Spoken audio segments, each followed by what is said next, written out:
In December 1944, the pilot Jack fought desperately to control his Cessna as a violent tropical storm shattered his instruments and sent his military plane spiraling into the dark abyss of the Timor Sea. The wreckage slammed into the unforgiving ocean with a deafening roar, leaving Jack to cling to his life jacket as he drifted through the freezing darkness of the midnight waters while the waves towered above his broken body. As the sun rose over the horizon, he washed up on the pristine white sands of a forgotten island where the brutal tropical heat immediately began to scorch his skin as he scanned the dense and impenetrable jungle wilderness. Jack pushed deeper into the foliage in search of salvation and discovered a hidden trickle of fresh water in a jagged rock crevice where he drank with a primal hunger that reminded him he was now a captive of this silent island. He labored for hours under the relentless 40-degree sun, using jagged metal fragments from his plane to carve palm fronds and thick leaves into a makeshift shelter that offered little protection from the scorching glare.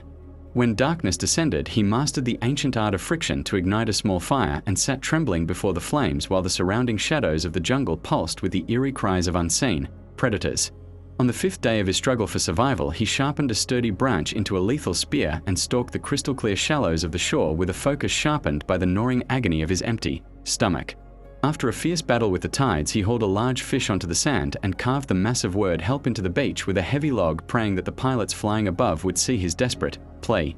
Weeks bled into one another as Jack transformed from a sophisticated pilot into a man of the forest, mastering the harvest of coconuts and the preservation of resources while his beard grew long and his clothes frayed into tatters. A violent monsoon storm tore through his refuge, forcing him to retreat into a dark and humid cave where the flashes of lightning illuminated strange ancient carvings etched into the damp stone walls of the hidden grotto.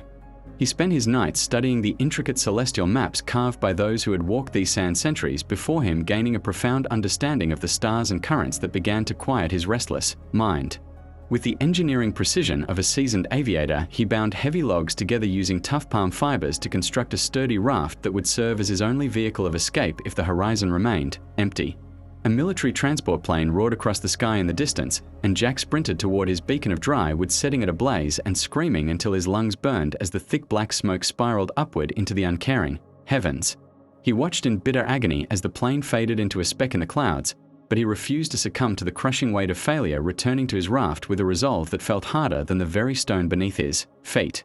At the first light of the 30th day, Jack shoved his fragile craft into the churning surf and wrapped a piece of his shredded parachute around his head to shield his face from the brutal rays of the tropical sun. He navigated the treacherous currents with the wisdom of the ancients he had learned in the cave, fending off circling predators with nothing but a broken oar as he charted his course by the eternal light of the distant stars.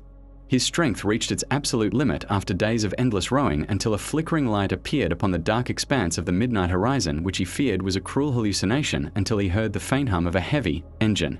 As the towering hull of a fishing trawler drew near, Jack hoisted a piece of colorful cloth and let out a primal cry of relief that broke the silence of the ocean, signaling to the crew that his month of suffering was finally over. Safely on the deck of the vessel, he collapsed into a heap of gratitude while the sailors tended to his battered frame, and he looked back toward the island one final time, realizing that the man who had arrived there would never be the same person. The ship cut through the waves toward the distant harbor as Jack watched the sun sink beneath the sea, knowing that while his body had returned to the world of men, a permanent piece of his soul remained anchored to that forgotten shore.